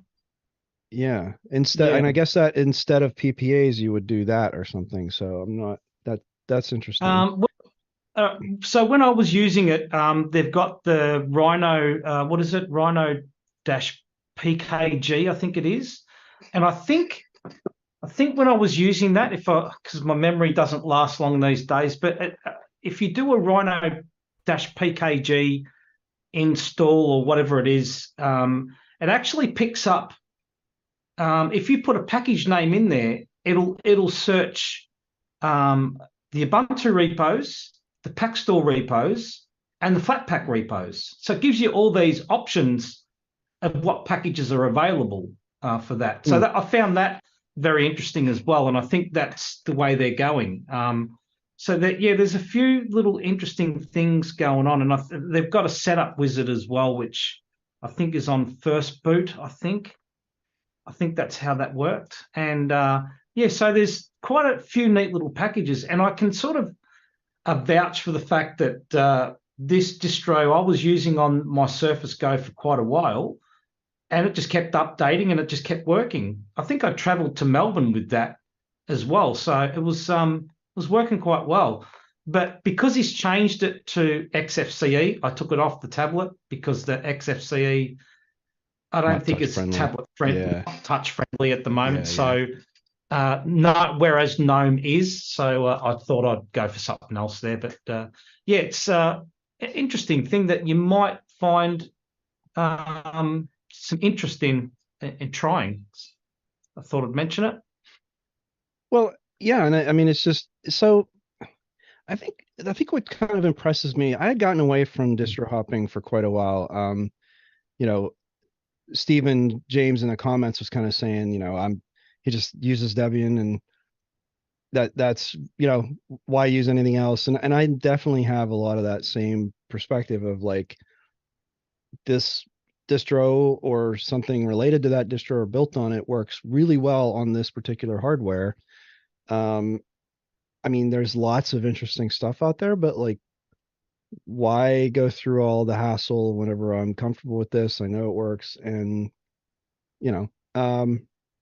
so I feel like there's so many different things happening now, and I could be just mistaking this, but it seems like for a long time there was this sort of this status quo where things would be developed and changes would be made and things would progress, but ultimately there was sort of this stability or predictability of, this is an Ubuntu based distro and this is an Arch based, and we've sort of I feel like all of those lines are starting to blur with things like immutable distros and DistroBox and running, Blend OS and like all of these sort of systems now where things are just it's blurred. Like there, yes, it's based on one distro, but with all of these other tools, like there you're able to get access to so much software. And what does that mean in terms of the importance of a distro and distributing software? And I mean, I feel like so much is changing in such a short amount of time, and it's just fascinating to see when you think that like how much innovation can happen when it's essentially a 386, well, I mean, an x86 computer is what it is and has been for a long time, and the form factor and like the way we interact with it and all these things, but like so much is changing, and it's just amazing to see this continued movement and push and innovation and new people having different ideas, and it's just fascinating. So I think it's getting to the point where now I think people want the latest and greatest of software, but I think this is where we're heading. We're heading towards some sort of stability of the underlying distro itself, but people want the packages updated. I mean, who doesn't want the latest package in most cases, right? Sometimes that can be a negative because I've dealt with that before. Kdenlive is probably one of the biggest things out there where if that updates, it can really mess you around. But I mean, at the end of the day, I think people want to be on the latest and greatest, right? And maybe that's where we're heading. I think that's true, but with some caveats. So running Plasma, I really enjoy like the once a week or so when I do distribution updates. I like getting the new. Right now, it's only every 6 months or so that a new Plasma comes out, but with the little bug fixes, here and there, no new features necessarily. But I always like to get the new shiny. I haven't had any issues with Kdenlive in some years, but I like getting the typically, which something that I appreciate. I would say lately in my life running Linux is I don't have to worry about an update stripping away features. They're usually adding things or making whatever I have better, and I appreciate that. And so I'm not ever really like concerned about updating, but like a lot of times like there's like with FreeCAD. So I like to update FreeCAD frequently because they are working on that a lot. It's not feature complete. There's lots of work that needs to be done on it, and I watch I get the email notifications in GitHub, so I get to see what they're working on, and then I get to see that fairly soon thereafter because that's available, and so it's nice to be able to pull down the newest, shiniest version of fill in the application here. So I don't know, but I think it also like I don't need the newest and latest Telegram. I mean, I'm just writing text for the most part, inserting a GIF, specifically one that I probably got from Eric that makes me laugh every time of 3 of my favorite Star Trek characters in a car, shaking their heads. Yeah, it's just really funny. I look at that, I laugh every time. But I'd say like GIFs or stickers. I mean, I don't really need new features there necessarily. I hate it when Discord updates. Discord is such an irritating piece of software because it'll update at the worst time, and then you can't use the existing version. You have to update, otherwise you can't do anything, and it's just a pain in the butt. So I don't know. They're good points, though. I must say they're good points. Yeah. But I think we have the opportunity now not to have the dependency hole that we used to have before within Linux because of Flatpak and snaps, app images, snaps and all that. I think we've gotten away from that, so we can update without having any negative impact on the system as well. So, and I think that's becoming this is where the immutable. I think that's the angle that the immutable desktops are coming from, whereas maybe the Rhino Linux is still probably using a lot of the Ubuntu. What can you? I don't think they. I'm not sure. I'm not sure if they're using. I don't think they were using snaps. I can't remember. They may be. So, if they are, then that's the reason why they can use a stable desktop like XFCE. They can update the system, and I think they were using Flatpaks and snaps. Maybe I can't remember the snap part, but they're all non-reliant on dependencies. So that's where they get away with it now. I think we have those opportunities. It's interesting as I've started hopping again and just checking out different things. What is possible with all of this, and what is still tied to the underlying system. So I've felt for at least a few years now that Flatpak in particular has made it so that I don't necessarily care so much about what the underlying system has available to me as long as I can run Flatpak. That's not a universal thing, and there are just certain applications that do not work well containerized. And so in those cases, there are definitely times where if maybe there's a certain piece of software that is only, and this is the case for a lot of them, that there's a deb file and an RPM file. And so if I run Ubuntu or Debian or anything related to that, then I can use that deb file. And if I run anything Fedora or OpenSUSE, I can use the RPM. But outside of those, if I try to use Arch or Solus or any of these other systems, like I do still feel like there is a couple things that keep me staying with the more mainstream distros, or let's say Deb and RPM based distros. But that is slowly changing.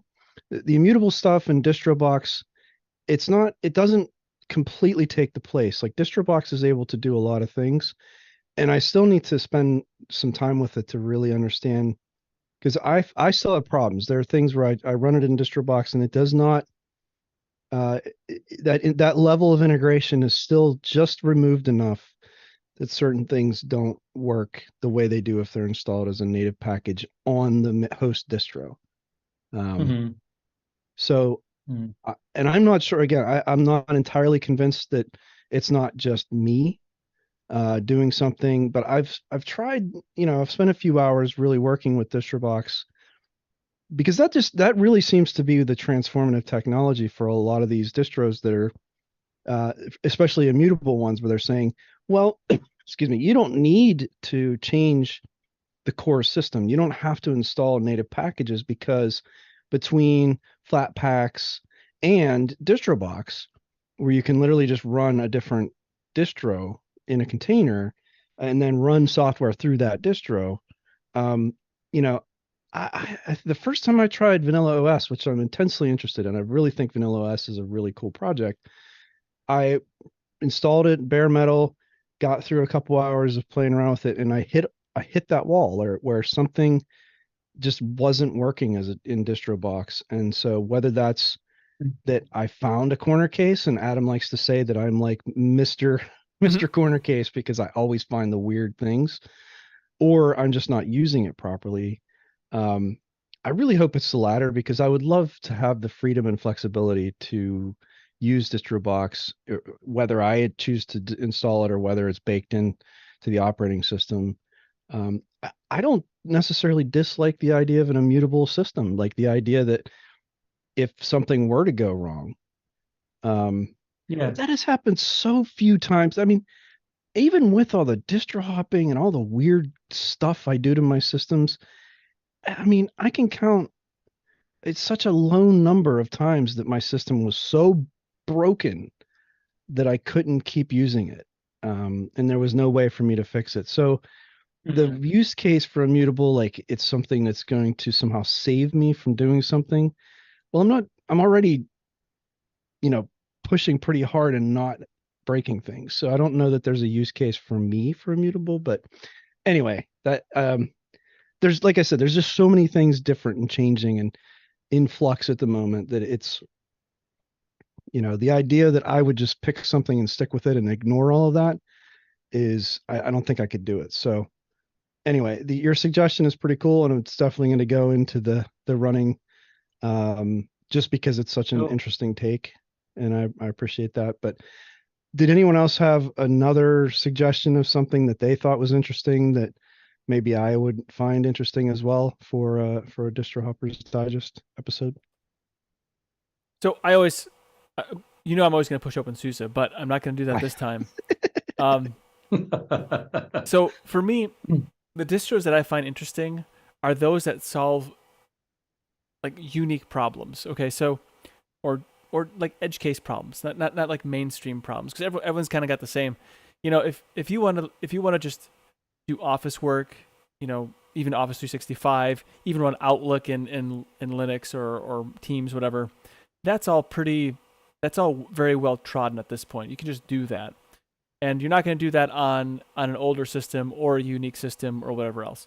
So for me, the idea that these mainline distributions, frankly, they're not that interesting. They really aren't, except for OpenSUSE. That's always very interesting.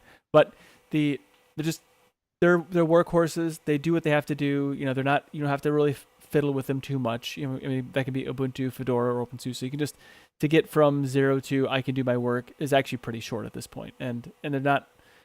The fun really isn't there. But now let's say you have this old, broken down piece of hardware. You want to see if you can revive it.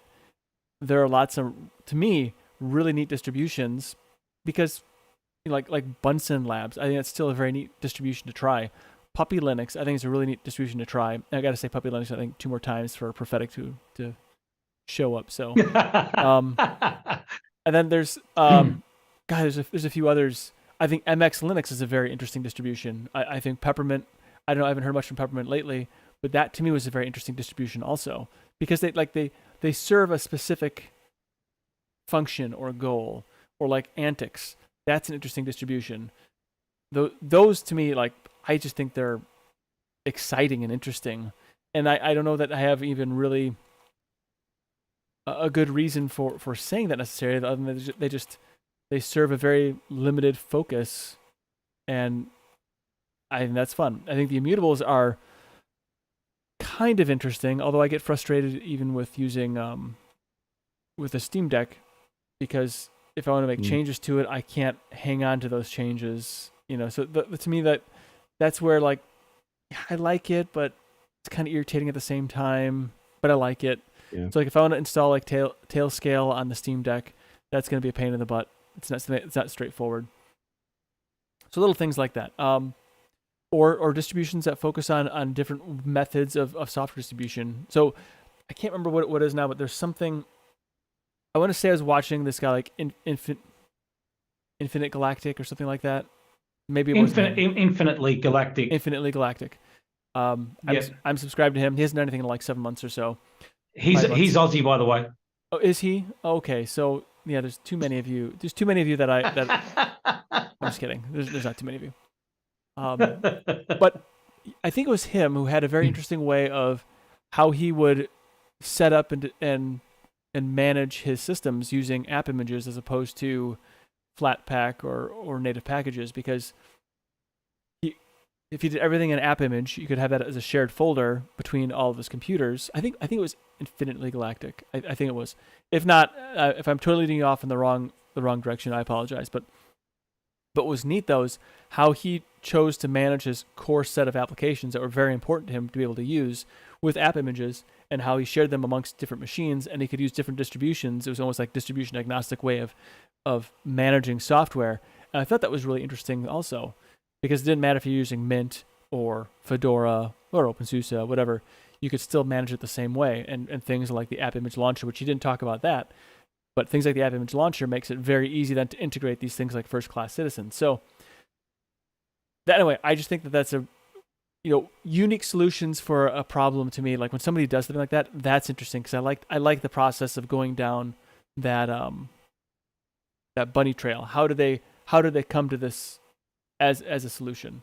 Or things like the Ubuntu Unity Remix, or whatever it's called now. To me, that's also very interesting as well, because it's not just another GNOME or Plasma. I did that in the wrong order. It's not just Plasma or GNOME or XFCE, but it's an interesting, different desktop environment. I think Pantheon-based distributions are also very interesting because they're not the run-of-the-mill either. So I don't know. I just think when someone does something unique or interesting, a different way of solving a problem, I think that gets me all excited. So what is a distribution other than an opinion, right? It's An an idea. artistic opinion, yeah. Right.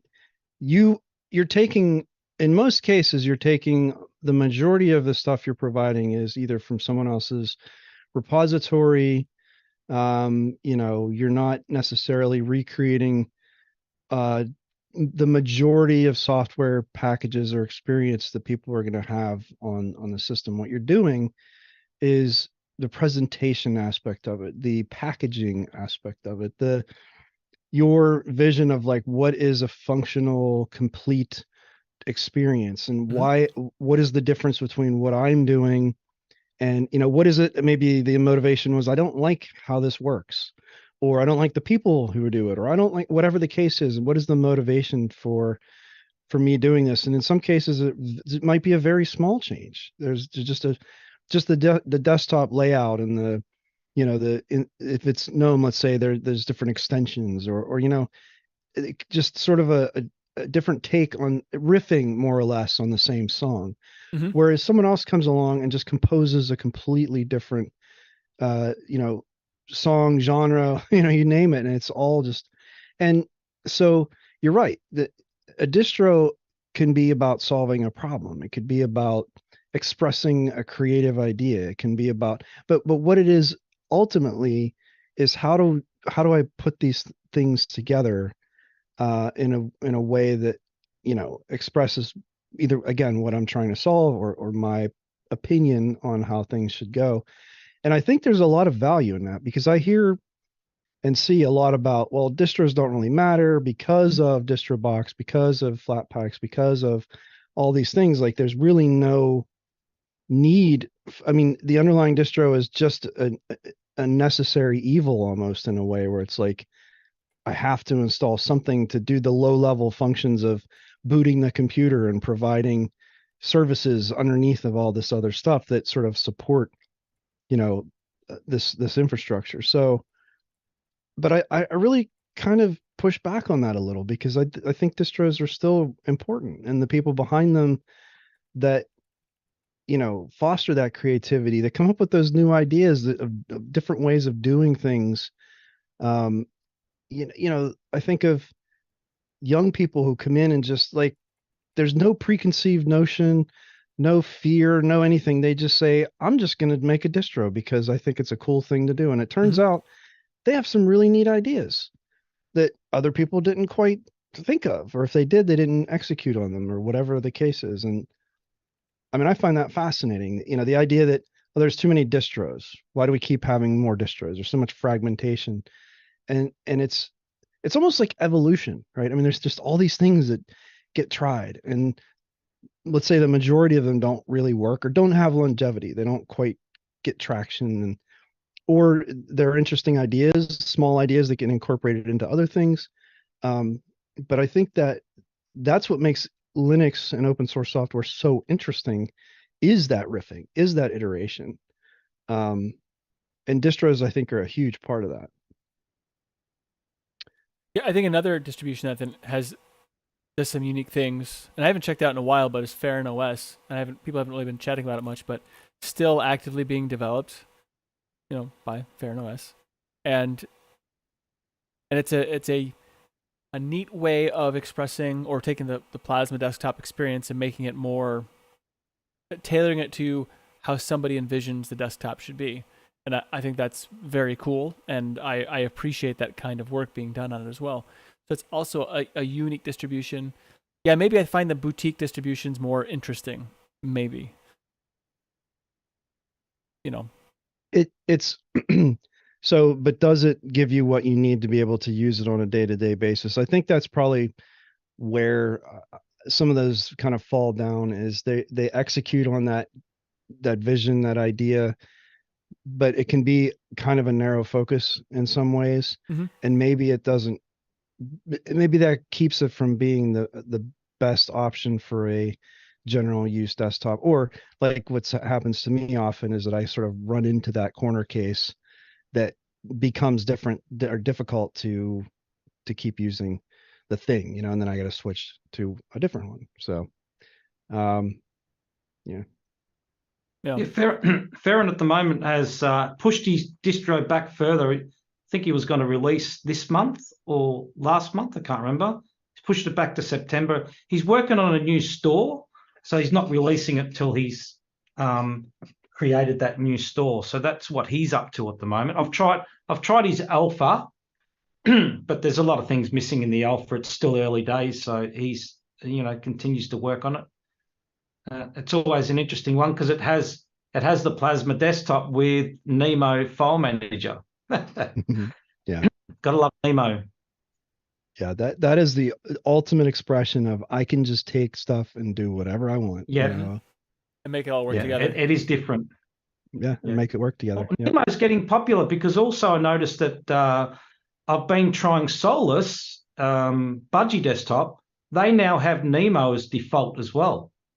Yeah. So that is interesting. So they must be starting to change things a little bit, I think. And then Rick had a video talking about installing the Nemo desktop view. I don't know what that's all about. I don't know if it's just the Nemo file manager or something more. I'm not sure. But things seem to be changing on the Budgie desktop as well. It's probably desktop icons would be my guess. Oh, okay. I don't know. Just hearing you say it, that would be my guess. So yeah, it sounds right. So speaking of this, is a great segue since we are running out of time. There is no Linux Saloon next week. I'll be tied up with the county fair. We got poultry. My kids are showing poultry, and so Saturday night I got to be at the fairgrounds. I volunteered in the poultry barn, so there we go. I love the fair. I think it's so tons of fun.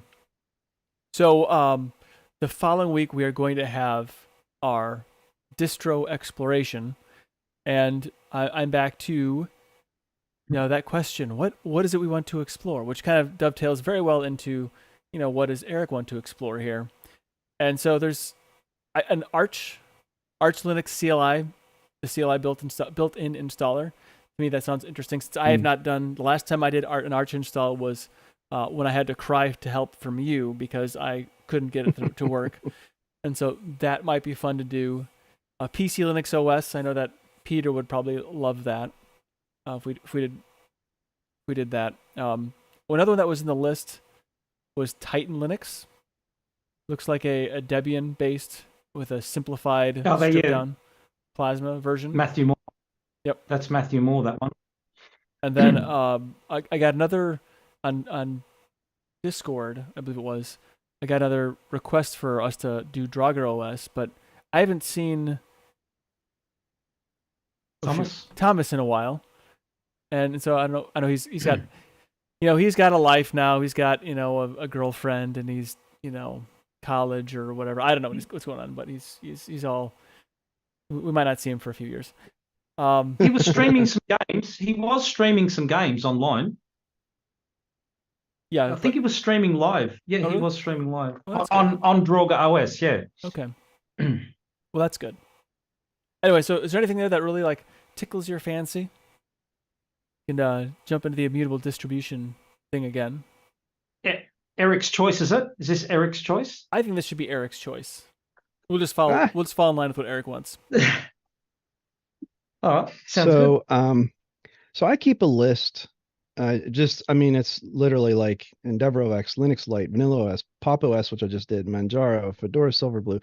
It's just a list of all these ones that I've touched on and even maybe used a little bit in the past, but haven't really jumped on. And actually, it's funny. I look now. Rhino Linux was on here. I don't remember looking at it. As I see news stories, as I see new releases on DistroWatch, or I hear about it from people, or I see a video, I just kind of throw it on here. I think Rhino really is a pretty good suggestion because besides being a different take on Ubuntu with a rolling aspect, I like this, AUR idea. I'm not a huge fan of XFCE. I don't dislike it necessarily, but I just don't find myself gravitating toward it. But that's also a little unfair because it's been so long since I've actually tried it. I know probably not a lot has changed, but it looks like this, what is it, Unicorn Desktop has had a lot of sort of attention paid to it to make it something different. And so that might be really interesting. I'm good with Rhino, honestly. So I'm this good is with Rhino terrible too. timing, but I have to take a phone call. Oh, of course. So the let me look and see here. When did we do Rhino Remix previously?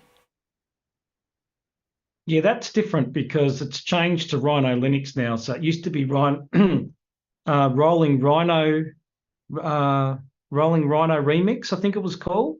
Now it's called Rhino Linux. And instead of the GNOME desktop, it's the XFCE desktop called Unicorn. Rhino spelled with an RH or RI? RH. RH? Yeah, RH. Yeah. I don't see that we did it, actually. We haven't done it? No? I don't think so. I mean, I don't recall doing anything with Rhino Linux, to be honest. I think we might have done like a rolling. Nope. Yeah, I think I've mentioned it before. Maybe that's what you're thinking of. That could be. Yeah, maybe hearing you talk about it, I live vicariously through you. So, is it called Rhino Linux? Was it Rhino Rolling Linux? What do you call it? Rhino Linux now. Rhino Linux? Okay. RhinoLinux.org. RhinoLinux.org? Yep. Sweet. All right, let's see if I can find a link to it, unless Jinda beats me to it. It's already Jinda's already done that. All right. Well, I don't know why I was even trying to look.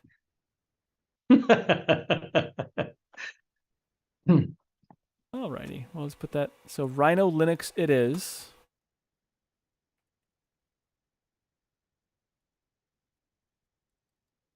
Excellent. Awesome. Have some fun. So I've got 2 weeks to try this exploration, yes? Yep. I feel like I need another laptop just for testing, because every time I get a laptop for testing, I end up turning that laptop into something else that needs to do a thing, and then I need another laptop for testing. So I don't know what... You know what? I think I know where I can get a bunch of laptops. Okay. Well, I mean... Like just some random closet at work? Yes. It's a closet that I need to get...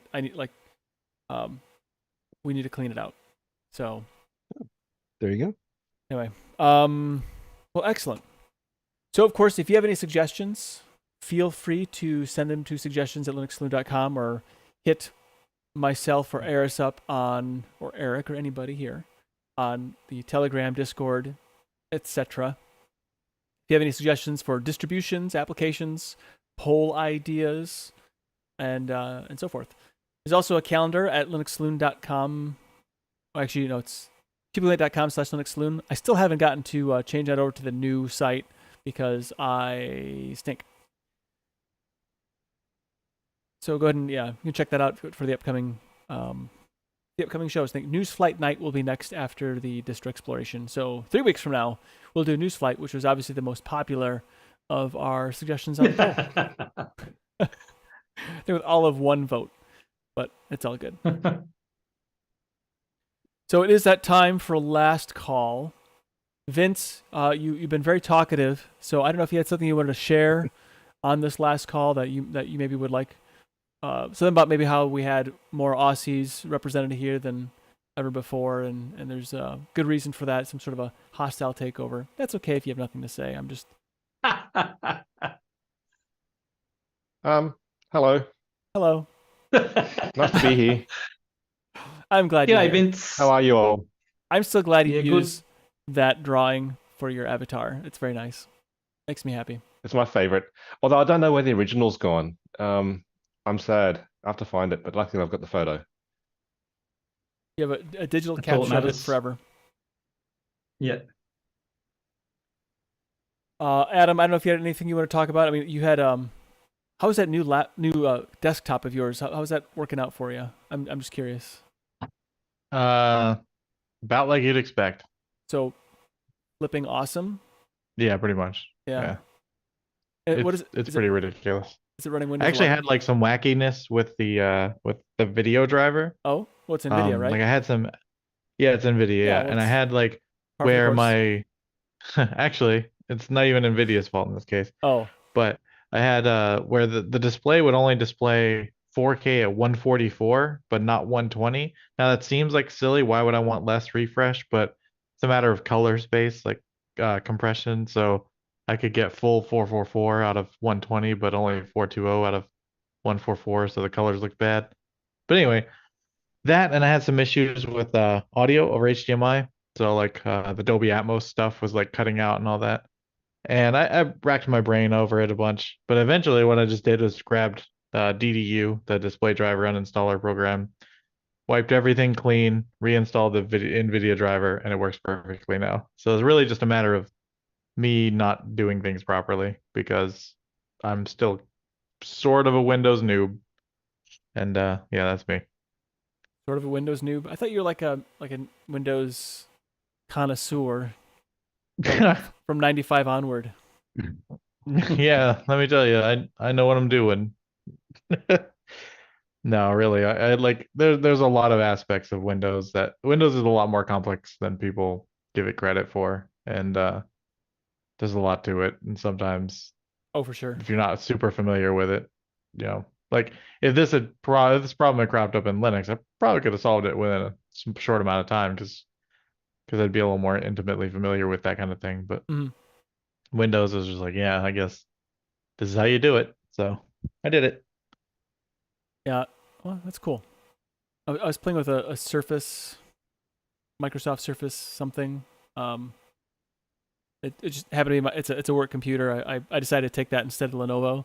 Actually, I really like it. It's running Windows 10, although I have it doing an update to Windows 11. That might have affected my internet speeds. I don't know. But another conversation for another time. But Zoom on Windows, although better, is still kind of garbage.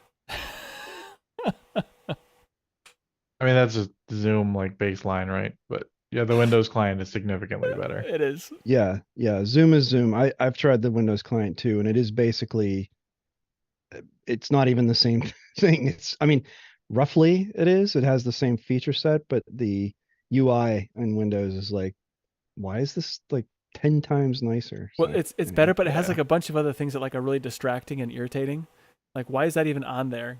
Make that go away. How do I make this go away? Anyway, You know, the that's- most what's the that? most distracting and irritating part of it is hardware video acceleration. I can't stand that. Why do I get better battery life doing that? I hate that part. Terrible. I don't know if this is true or not, but I heard during the week that Zoom has requested all their workers to come back to the office. So maybe that's why things aren't getting fixed. Because they haven't been in the That's office. so ironical. Yeah. Yeah, they're a remote work app company who makes Yeah. everybody work on prem. Yeah.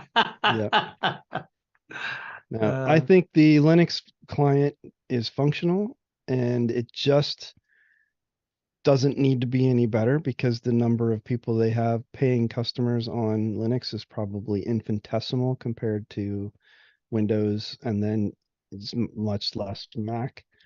So, and then all the mobile platforms, they probably have Mhm. more iPad iPhone users. Yeah, than they do Linux users. So, I mean, we can all be thankful that Zoom at least functions as well as it does.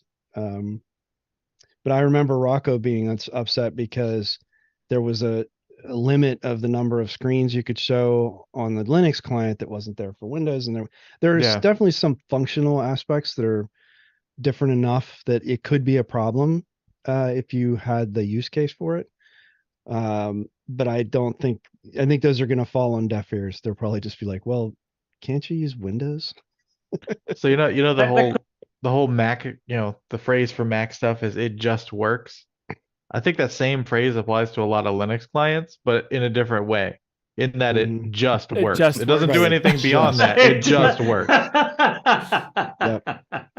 Well, the Yep. I would say the like the again we're just derailing again, but that's just part of the course, I guess. The yes, I think that in some ways that like the fact that you have the hardware acceleration or whatever for video probably does reduce your battery life, but like or having hardware doesn't increases your battery life, I should say. Well, in the Linux it doesn't have that. But the other irritations that go along with like running Windows and the fact that every time my mouse goes over something, I get all this like stuff I don't care about. I don't know how to shut it off, and that it eats up my bandwidth and everything else. So you got to make up for those efficient the drawbacks somewhere. I guess you have to you got to cut the fat out somewhere else so you can get your ad dollars out of you in the desktop itself. So there's that. But anyway, Surface though, It's your telemetry. They want your telemetry. I know. I don't like it. Surface though, that's actually a really nice device. I gotta say, it's a very nice device.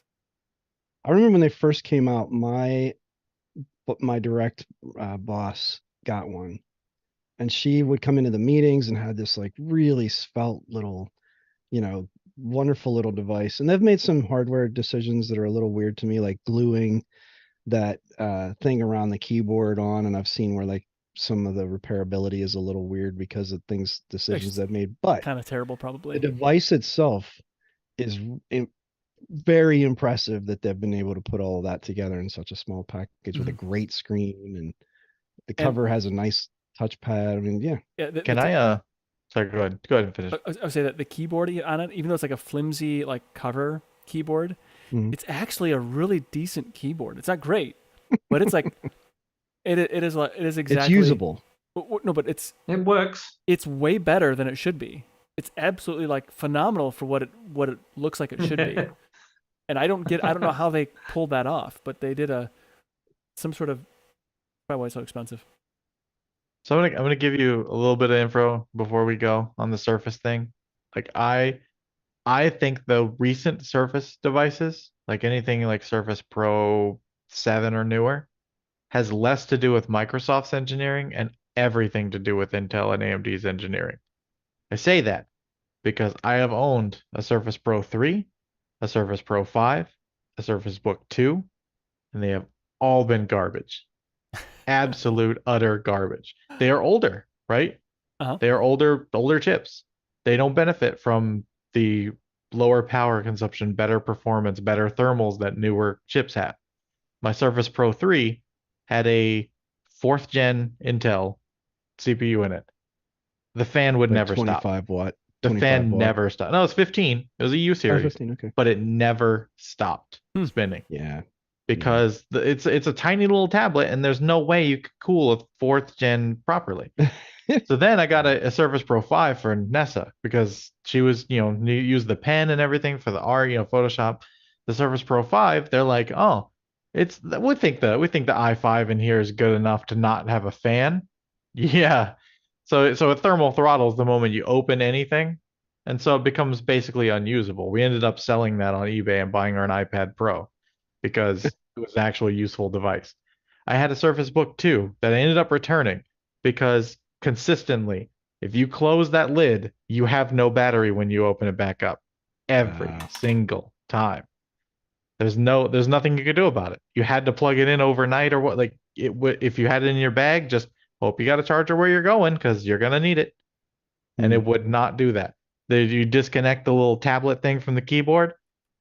I don't know, 6 out of 10 times it would just freeze. You'd have to restart it. Well, like that's not my experience. So many problems. It's not my but those experience with are this older. Yeah. Right? Those are older. And all of the engineering that Intel has done in like reducing thermals, improving power, improving boost, improving all of these things have made the devices actually usable. And I feel and this is in spite of Microsoft's designs that they insist on just keeping those same form factors, and Intel and everyone had to just kind of fix it for them. Figure it out. They are terrible devices in the past. They're okay now. So Yeah. What generation are they on now? Surface Pro 9, I think. I don't know. Wow. That's on the Surface Pro, the tablet. So then the laptop Right, has its right. own set. And yeah. Does anyone use that laptop? Yeah, we actually have them at work. So if you're wow. a non-developer and you want a Windows machine, you get a Surface laptop. If you're a developer and you want a Windows machine, you get a ThinkPad with a bunch of RAM. But yeah. Yeah, a couple of people, I think all the top brass where I work, they all have Surface devices, and they didn't one of them didn't like, or two of them didn't like their Surface, whatever the tablet design was, and so they got new laptops, and they're like really, really thin, black, svelte-looking machines. Yeah. That look nice, but they're just whatever. And then my boss and the president also have Surface laptops. So I just decided I want to play with the tablet just because, she didn't want to anymore. And so I just thought, well, I'm just going to I need to go do a thing. And it was smaller than the Lenovo that I have. So just more convenient. So it doesn't make for a great laptop, but it makes for a great tabletop, if that makes any sense. Because it's not like just the way it's set up. But I don't know. It just historically, they have been awful. Yeah. Just terrible. But I wasn't sure how like the cover, the keyboard was attached. I'm like, oh, it's magnets. Oh, this is neat. But it I took it off and I put it back on. And but when I took it off, then I had the on-screen keyboard thing. It worked really well, and I'm just really like, I mean, it was okay, I should say. I mean, it wasn't as good as how Android and iOS can like move the screen around and everything else. It was like about as irritating as Plasma Mobile, I would say. So they're on par with one another. Maybe Plasma. It was really cool to be able to upgrade my keyboard though. So I had the Surface Pro 3 and it had like a certain keyboard. Then when the Pro 4s came out, they had like a new keyboard that had better keys. There was properly spaced. They had backlighting, a fingerprint reader, all this stuff. And they used the same connector. And so I was able to buy a Surface Pro 4 keyboard and just put it on my Surface Pro 3. So that was pretty cool. I'll give them that. Okay. That's something. Yeah. But anyway, that's another, I don't want to belabor that. So Eric, you have you're part of Distro Hoppers Digest. What what do you have coming up? Well, the episode 45 just came out yesterday. I think it was yesterday. So that just came out, and I took a look at Pop OS in there, 2204.